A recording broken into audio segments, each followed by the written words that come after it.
AI te neće zamijeniti, ne boj se. Šalim se. Naravno, neće te zamijeniti, nego te već mijenja.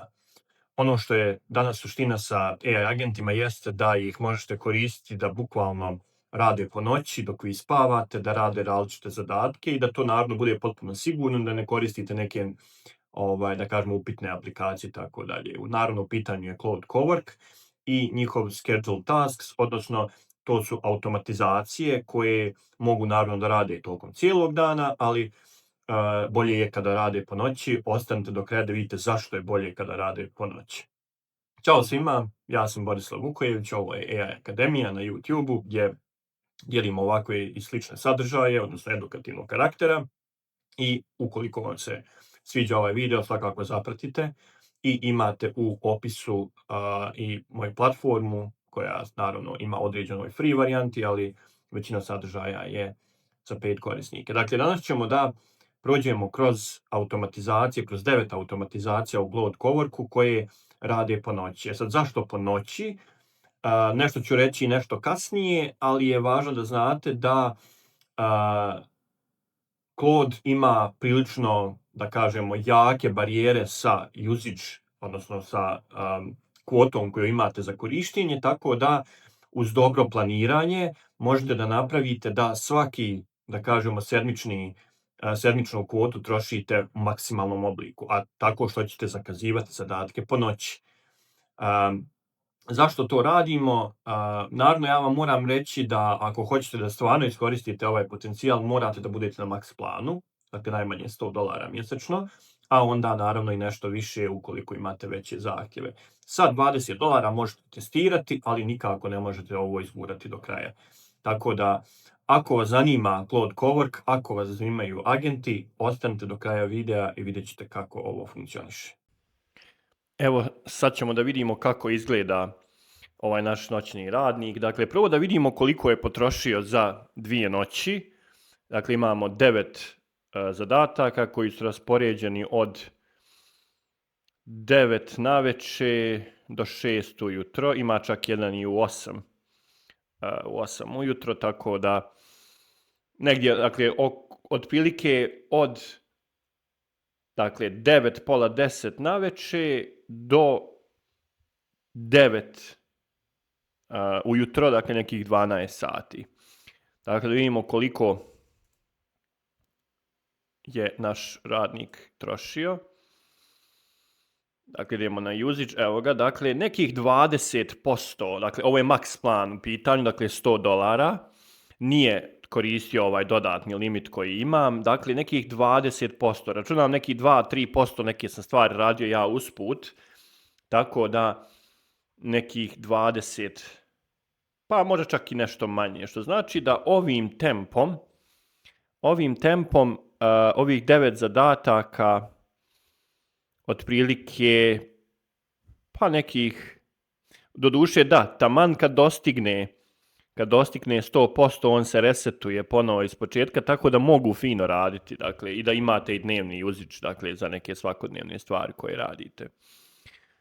Dakle, hajmo otići da vidimo šta to ovdje ima. Nećemo ići naravno sve unazad, dakle, samo ću objasniti zadatke i gledamo, dakle, posljednji izvršeni ili 2 posljednja, tako da kažemo. Ovaj sam ranije postavio, kao što vidite, on je od 26. marta aktivan, a to je da na YouTube-u pomoću brauzera pronalazi videe Jacka Robertsa o AI alatima i da od toga pravi skillove. Evo, pogledat ćemo jučerašnji. Šta je juče napravio? Dakle, 2 nova skilla, dakle, ChatGPT Atlas i Agentic Browsers, dakle, Agent Mode, LinkedIn Automation, Comet versus Atlas versus Cowork Arc, tako dalje. Onda AI SaaS Building Pipeline je također napravljen. Sad ćemo da vidimo u folderu Jack Roberts, sad ćemo ga naći, evo ga. Evo ga, dakle, skills, pogledajte koliko skillova je napravljeno. Anti-Gravity Agent Memory, Cloud Code Swarms Coordinator, Open Close Superpowers, dakle sve je tu, dakle čisto da vidite. Dakle, ovdje imate komande, da je sve legit, dakle u smislu onoga što je napravljeno. To je prvi. Drugi je Science Tracker. Dakle, pošto se bavim komunikacijskim naukama, odnosima s javnošću, pisanjem za medije i tako dalje, dakle, svako jutro u 4 sata ide relevantne časopise, Arxiv, Google Scholar i tako dalje, i da piše, da prolazi najnovije radovi i da piše knjigu o tome. Evo, recimo, juče, evo da pogledamo ažuriranu knjigu, pošto radi je uvijek u istom dokumentu.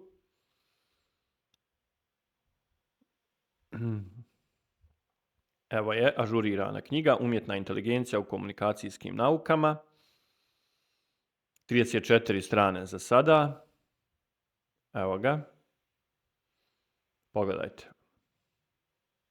Imate reference na kraju svakog dana. Fantazija. Fantazija. Sjajno. Idemo dalje. AI tool tracker for discount. Dakle, ovo mi je automatizacija koja mi prati popuste. Evo ga, za juče je 5. april. Dakle, Level Labs, Grammarly, Jasper, Write, Sonic, Midjourney, GitHub Copilot, Perplexity, AI, ChatGPT, nema javnih promo kodova. Dakle, daje vam dokument gdje imate izvještaj sa popustima najpoznatijih AI alata. Dakle, čisto da bih evo ga ovdje, da bih mogao da pratim. I naravno ono što je ovdje bitno, sad ću se vratiti da vidite. Dakle, šta je ovdje bitno jeste da koristi browser i da provjeri sve kodove da li rade prije nego što ih stavi na spisak. To je suština. Onda imam AI Studio Builder, to ću vam pokazati u browseru. Dakle, svaki dan u 8 navečer da ide na AI Studio Google.com, na build segment i napravi 3 aplikacije. Aplikacije, sajtovi moraju da ispituju različite use cases, pa se potrudi. Naravno, koristi browser, napravi mi QA izvještaj kad budu gotove. Evo, recimo od danas, od jutros, Lingo Quest, Smart Resume Analyzer i Tranquil. Dakle, evo imamo sve linkove, kasnije ćemo pogledati, dakle, svi linkovi su tu i QA report, evo ga. Dakle, QA report, sve 3 aplikacije sa ocjenama, bugovima, sve je tu. Idemo dalje. Canva Learn, dakle, svako jutro u 2 ujutro vježba Canvu 4 sata u komadu. Pristup ima preko brauzera, jer sam se logovao, uči sve i spremaj u skillove. Evo, danas ujutro su 2. Evo, ovdje mi je tražio određenu dozvolu. Nema veze, ja sam sad nastavio, potićemo neki drugi dan da vidimo. Ne, AI Studio Builder smo pokazali, Canva Learn, evo od juče. Evo ga šta je sve naučio. Canva Sheets, Canva Email Designer, Canva Print Shop, Magic Media, Apps Ecosystem, Bull Create, Position Layer Management, Resize Tools, Panel i tako dalje. Dakle, sve je napravljeno u skillovima. Otićemo u folder. Canva Skills, tako nešto bi, evo ga Skills, pogledajte Canva Browser, tu su, evo ga Canva Skill, odvojen je ovdje, sad ćemo ga otvoriti da ga vidite, evo ga, dakle čisto da vidite da nije nikakva prevara, evo pogledajte koliki je to dokument,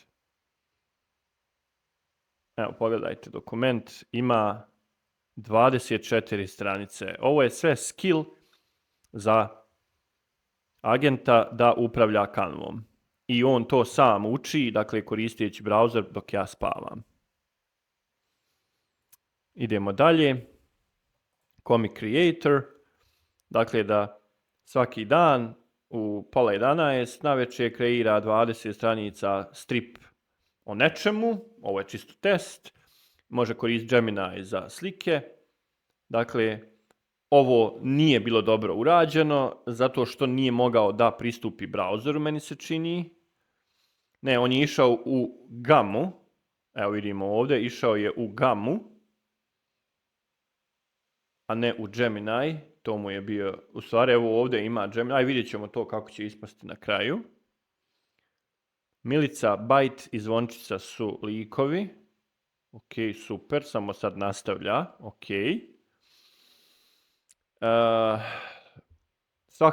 Svako jutro u 12:30 idi na moj free pick u browseru i napravi neke use case-ove sa AI videom, koristi najbolje modele koje možeš naći, najmanje 3 dnevno, naravno uz neke jake promptove koje možeš da smisliš.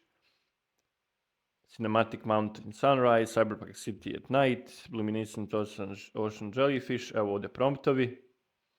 Spremljeni, korišten je Kling 3.0, što je sasvim ok, jer ne može da koristi Sidence, tamo mi nije biznis nalog. Super. Idemo na još 2 posljednja. Ovo je dnevna trijaža, dakle, na mom mailu, dakle, da traže, vidite, šta je hitno, šta je važno, šta je informativno, dakle, to je dnevna mail trijaža. I AI Video Finder, dakle, nađi mi najbolji use case AI videa, posebno Sidensa 2 i pokušaj iskinuti. Koristi sve alate koji su ti dostupni. Ovdje nešto čeka moju dozvolu. Ne, ovdje je access bio blocked, ok. Jel uspio ovdje prije da vidimo? Juče, evo ga. Evo ga report. Evo ih, sve ih je pronašao. Evo tabele ovdje da vidite. Evo tabele, dakle šta je skinuo.